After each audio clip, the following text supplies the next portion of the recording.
So over the last 24, 48, 72, whatever since Friday is, we've been asking you to submit some mock drafts to us, some Steelers mock drafts. If you have one and you want to toss it in the chat, would love to see it. We're going to dive through the ones that were submitted beforehand. And then if there are some unique ones in the chat, we'll dive into those too before we answer everybody's questions like we do at the end of every live stream. Nick, let's start with the ones that were in the comments yesterday's podcast before we dive into those on the community page. Yeah, we'll kick it off with Brandon722 on YouTube. He started with the 20th overall pick, going Cooper DeJean, cornerback out of Iowa. 51, He took Zach Frazier out of West Virginia. 84, he took Mason Smith out of LSU. It sounds like a Noah Strackbine draft right here. It does sound like he listens to the pod pretty frequently. 98th overall goes with Blake Fisher, offensive tackle out of Notre Dame. 119, he took Tyler Smith, the safety out of Georgia. 178, he took Curtis Jacobs, linebacker out of Penn State. And the last pick, 195, he took Jordan Whittington, a wide receiver out of Texas. Okay. So love Cooper DeJean at 20. Think that's a sleeper at pick number 20. We've talked about it many times, how there is a short list of guys who I don't think the Steelers will pass up, and I think Cooper DeJean is on that list. Zach Frazier at 51, no move. Would love that to happen. Mel Kiper says he's going in the top 50. I mean, that one pick, it's not out of the realm of possibilities. Maybe he's going 51. Would love to see that. Mason Smith, stud in the third. I think that's my new favorite pick in the third round for the Pittsburgh Steelers is Mason Smith. I think if they could land Mason Smith and he doesn't go higher than anticipated, that dude comes in here. So it works out perfect for the Pittsburgh Steelers. They have Dean Lowry, who you could say, you could not know Dean Lowry. You cannot dive into, that's fine. He's an average defensive lineman, but he's got a ton of starting experience and he starts in the NFL. And I look at that situation and I think Dean Lowry could actually become the guy that oversteps Larry Ogunjobi this season. Larry O is gone after this year. I don't know what's going on with Cam Hayward. To get a guy like Mason Smith with no expectations this year, none. Maybe he plays the middle. Maybe Montravius Adams plays more middle and he plays more of the outside. Maybe, DeMarvin Leal gets moved on from. Who knows what the solution is. I think that Mason Smith is so versatile and in a year from now is ready to start, that he's a guy like when they drafted DeMarvin Leal in the third round, I thought it was a good pick, but DeMarvin Leal was a first-round guy that fell to the third round.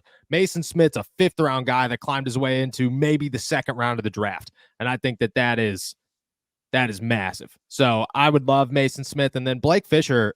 I mean, I think Blake Fisher's got potential. I don't think he's a starter this season, so you got to be okay with Dan Moore Jr., but I'm not super upset with those picks. All right, what other one we got there? We have another one here from Kyle. He says 20th overall, Graham Barton, offensive lineman out of Duke. 57th, he traded back with Tampa Bay to get from 51 back to 57 and add pick 125. And at 57, he selected Jalen Polk out of Washington, wide receiver. At 84, he took Trevin Wallace, linebacker out of Kentucky. 98, a new name for you that you've been liking the last couple of weeks, Mike Sanderstill, cornerback out of Michigan at 98. 119, he selects Bucky Irving, running back out of Oregon. Let me tell you this. Let me pause you right there. I met Bucky Irving at the NFL Combine, and me and that dude were just chatting it up, walking through the halls or whatever.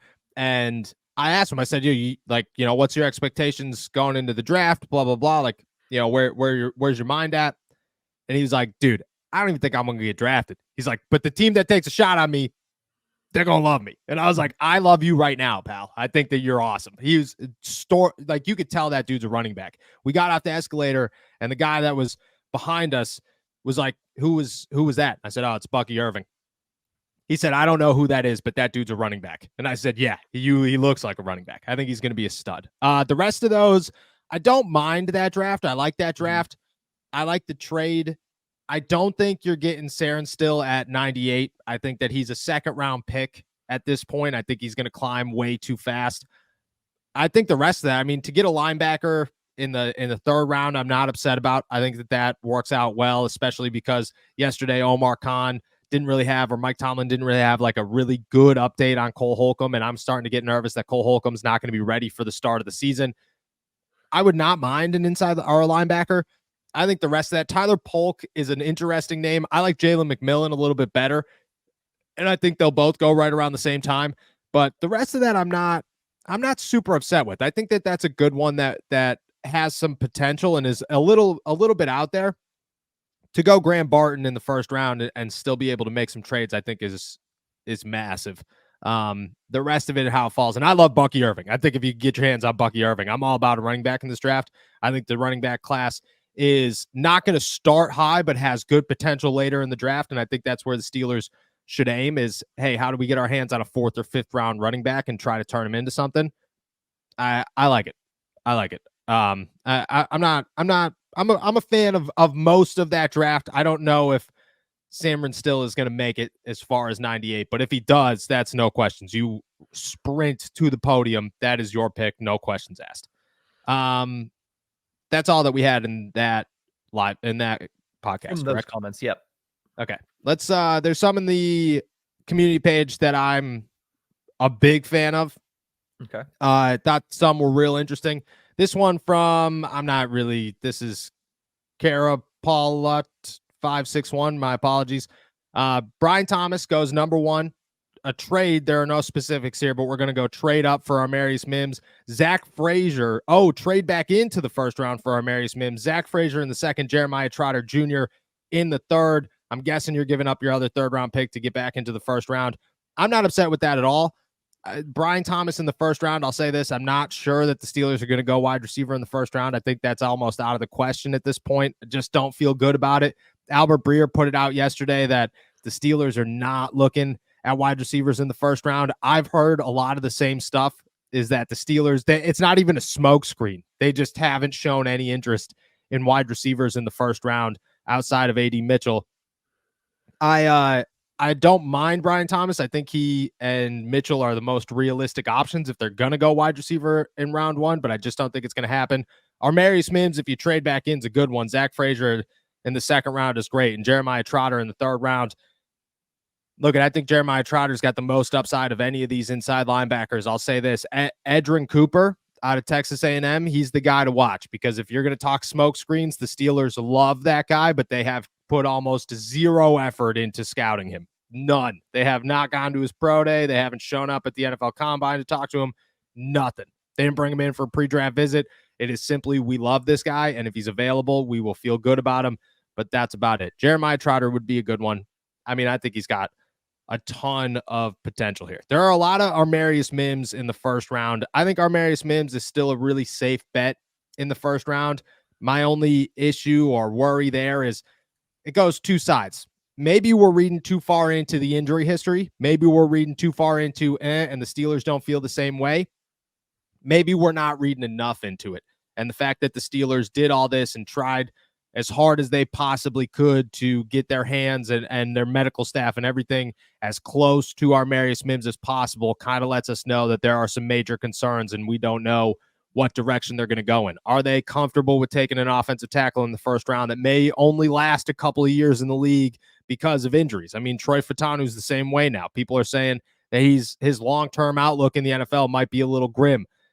I don't know how sold the Steelers are at using a draft pick with so much potential in other places to get a guy like Armarius Mims.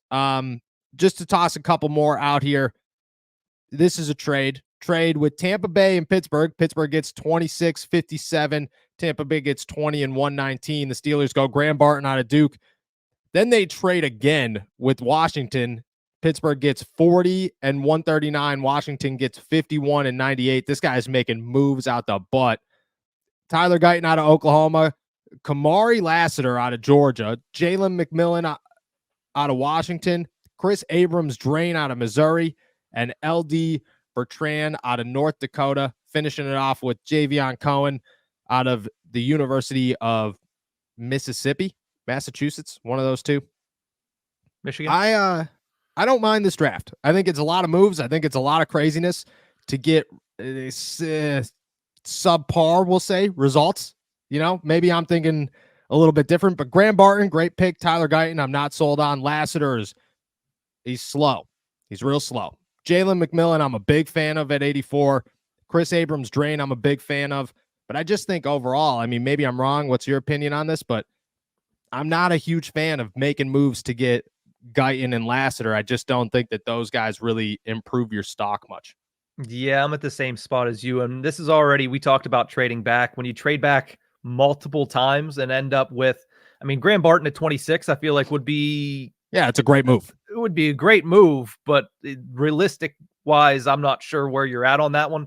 Tyler Guyton and Lassiter, for that to be your tackle safety combination or secondary combination, to me, I feel like that's just a bit underwhelming, especially if you're moving to get to that. Yeah, I agree. I like the effort. They used PFF, so you could see Graham Barton there. I think PFF is one of the most realistic ones at this time of the year because a lot of those simulators don't update throughout the season. I don't mind. I like some of the picks, and I think it fills the needs. But if this happened, I don't think fans would be like, man, that's a great haul. I think they'd be like, man, that's a little underwhelming, just a little bit. This is another interesting one that I want to talk about, and then we'll dive into some of the comments here. Trade back for capital. The Steelers, they send pick 20 and 98 to Carolina for 33 and 39. Don't mind that one at all. They get Jackson Powers-Johnson at 33, Troy Franklin at 39. Love those.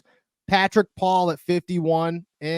Renardo Green at 84. James Williams at 119. Don't mind that one at all. 178 for Christian Boyd. And Joe Milton at 195. Just to break up the first three here.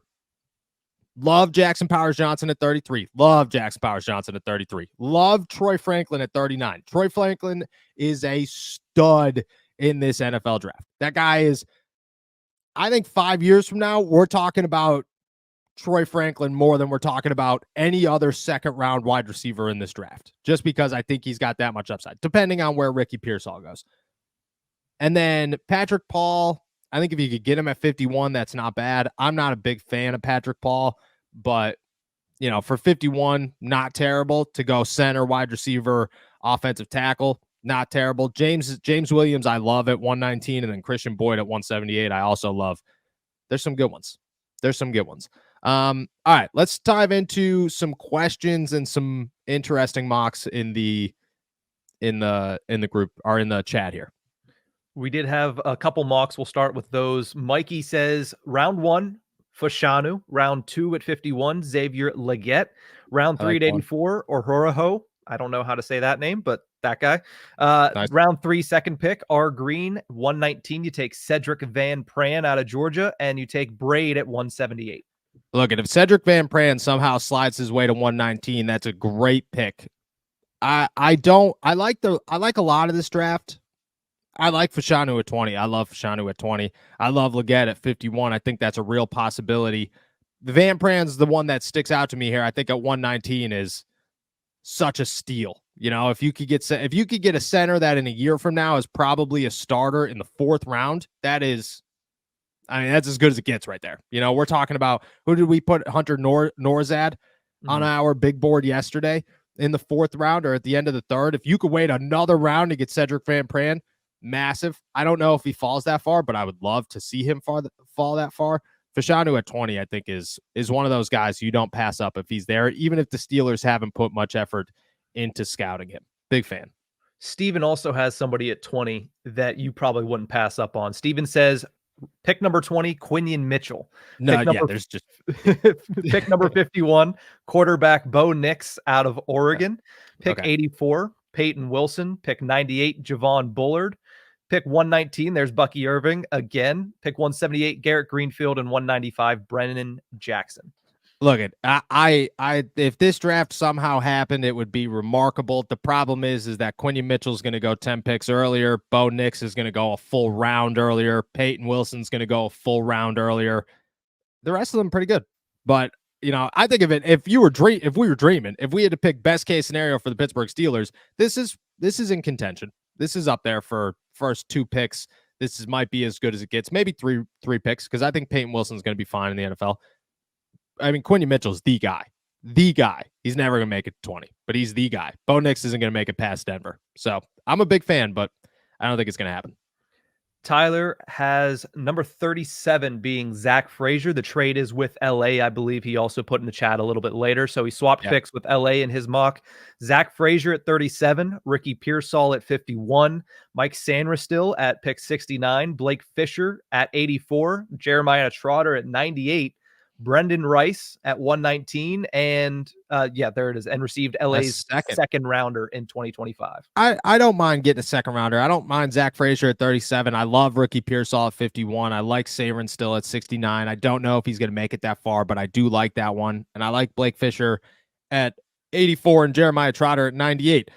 I'm all. I mean, even Brendan Rice. You get a good wide receiver at 119. I'm feeling pretty good about it. I don't know if the Steelers are going to move back that far and feel comfortable with it, but I think that that's not a bad place to be. Ricky Pearsall is potentially top 5 favorite guys in this draft when it comes to realistic options for the Steelers. So I would love that. I think if we're going to talk like real shots of the Steelers moving up for a wide receiver, I think Ricky Pearsall trading up into the early parts of round 3 or even like the real late parts of round 2 to go get Pearsall, I think is an actual possibility. We got a question/mock here. Ryan asks, what if they trade back with Arizona, get 28 and 35, grab Mims and Kool-Aid, then take Frazier at 51, then grab the best wide receiver left in the early third? All our needs are filled with high-quality players.